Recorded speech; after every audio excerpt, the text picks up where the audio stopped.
Bismillahirrahmanirrahim. Assalamualaikum warahmatullahi wabarakatuh. Kenalkan, nama saya Nanda Sutra dengan NIM 1650199. Di sini saya akan menjelaskan tentang Project Cost Management pada mata kuliah Manajemen Proyek Teknologi Informasi. Langsung saja kepada materi. Ini adalah tujuan pembelajaran kita kali ini, yaitu ada 7 tujuan. Yang pertama, memahami pentingnya manajemen biaya proyek. Kedua, menjelaskan prinsip-prinsip manajemen biaya proyek, dasar konsep dan istilah. Ketiga, menggambarkan proses perencanaan manajemen biaya. Yang keempat, mendiskusikan berbagai jenis perkiraan biaya dan metode untuk mempersiapkan. Yang kelima, memahami proses penentuan anggaran dan mempersiapkan perkiraan biaya untuk proyek teknologi informasi.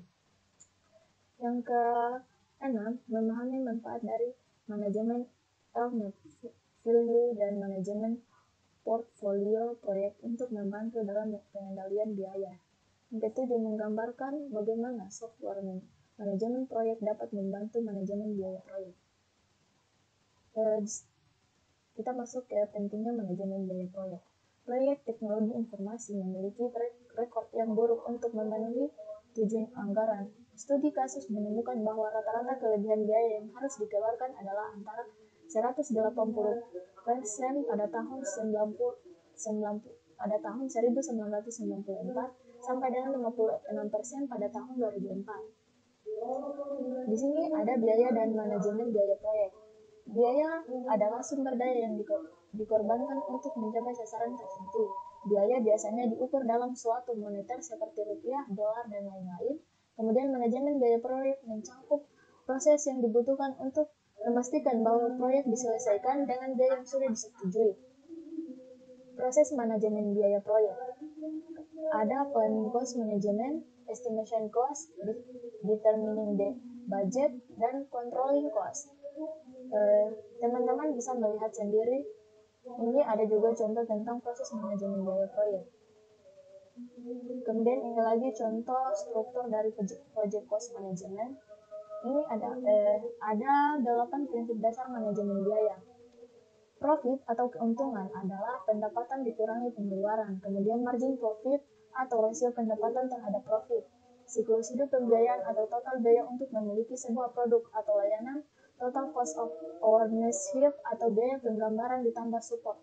Cash flow analysis atau menentukan estimasi biaya dan keuntungan tahun untuk sebuah proyek dan cash flow yang dihasilkan selama setahun.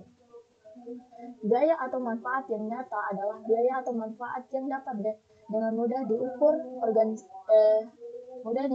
organisasi dalam rupiah. Kemudian biaya atau manfaat yang tidak nyata adalah biaya atau manfaat sulit diukur dalam istilah moneter. Kemudian biaya langsung adalah biaya yang dapat secara langsung dihubungkan dengan proses menghasilkan produk atau layanan produk. Kemudian biaya tak langsung adalah biaya yang tidak dapat secara langsung dihubungkan dengan produk atau layanan proyek tapi secara tak langsung berhubungan dengan proyek yang berjalan. Kemudian ada estimasi biaya. Manajer proyek harus menganggap serius estimasi biaya jika mereka ingin menyelesaikan proyek sesuai anggaran. Penting untuk dikenali jenis-jenis estimasi biaya, bagaimana menyiapkan estimasi biaya dan masalah-masalah umum dalam perkiraan biaya teknologi informasi. Di sini juga ada rencana manajemen biaya. Rencana manajemen biaya adalah dokumen yang menggambarkan bagaimana organisasi akan mengelola ketidaksesuaian biaya pada proyek. Kemudian presentasi yang besar dari total biaya proyek seringkali adalah biaya buruh, sehingga manajer proyek harus mengembangkan dan melacak perkiraan biaya buruh. Ini adalah alat bantu dan teknik estimasi biaya. Teman-teman bisa melihat sendiri. Kemudian ada penganggaran biaya. Penganggaran biaya melibatkan pengalokasian estimasi biaya proyek terhadap butir pekerjaan proyek dari waktu ke waktu.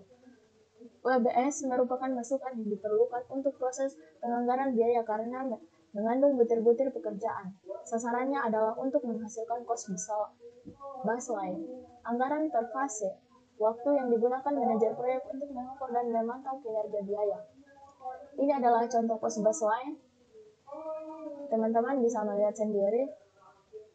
Kemudian kita lanjut ke pengendalian biaya. Pengendalian biaya proyek mencakup pemantauan kinerja biaya, memastikan bahwa hanya perubahan proyek yang tepat yang dimasukkan dalam cost baseline direvisi, kemudian mengonfirmasikan pemangku kepentingan proyek tentang perubahan proyek yang akan mempengaruhi biaya. Kemudian earned value management merupakan salah satu alat penting dalam pengendalian biaya. Earned value management atau biasa disingkat dengan EFM adalah alat untuk mengukur kinerja proyek dan mengintegrasikan ruang lingkup waktu dan data biasa. Untuk menggunakan earned value management harus dibuat terlebih dahulu baseline atau original plan plus average change. Dengan baseline dapat dievaluasi apakah proyek berjalan dengan baik atau tidak. Secara periodik, informasi aktual mengenai kinerja proyek harus dipengaruhi sehingga pemanfaatan earned value management dapat optimal. Istilah-istilah dalam earned value management yaitu yang pertama ada planned value atau biasa disingkat dengan PV.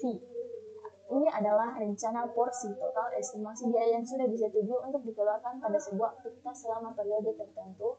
Kemudian ada istilah actual cost atau biasa disingkat dengan AC adalah biaya total langsung maupun tidak langsung yang digunakan dalam rangka menyelesaikan pekerjaan suatu aktivitas selama periode tertentu.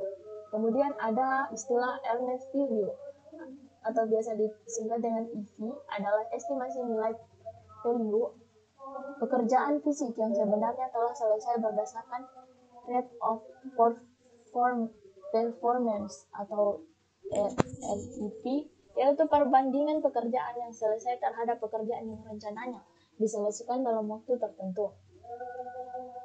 Istilah yang selanjutnya itu ada cost variance atau biasa disingkat dengan CP, variabel yang menunjukkan apakah kinerja biaya yang sudah melebihi atau masih kurang dari biaya yang sudah direncanakan. Kemudian istilah dalam EFI selanjutnya adalah schedule variance atau biasa disingkat dengan CV, SV, variabel yang menunjukkan apakah jadwal yang lebih lama atau lebih lambat dari yang direncanakan. Kemudian ada istilah cost performance index atau biasa disingkat dengan CPI, variabel yang dapat digunakan untuk mengestimasikan biaya pada saat proyek selesai berdasarkan kinerja proyek sampai waktu tertentu.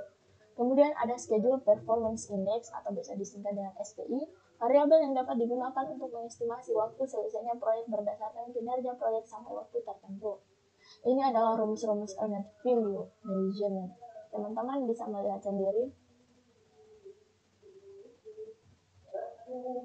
Mungkin itu saja yang bisa saya jelaskan, kurang dan lebihnya mohon dimaafkan. Saya akhiri dengan billahi taufiq wal hidayah. Wassalamualaikum warahmatullahi wabarakatuh.